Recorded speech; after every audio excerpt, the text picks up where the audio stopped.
Məkkə və Mədinəyə getmişkən sadəcə ibadətlərlə kifayətlənməyib, eyni zamanda oradakı tarixi abidələri, müqəddəs məkanları, bəzi xüsusi dəyərli olan yerləri də ziyarət eləmək çox əhəmiyyətlidir.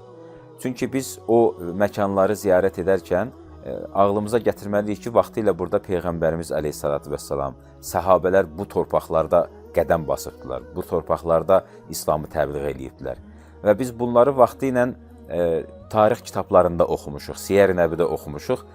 İndi gedib orada yerində, məkanını görəndə, canlı olaraq oraları görəndə daha fərqli duyğular insanı bürüyür.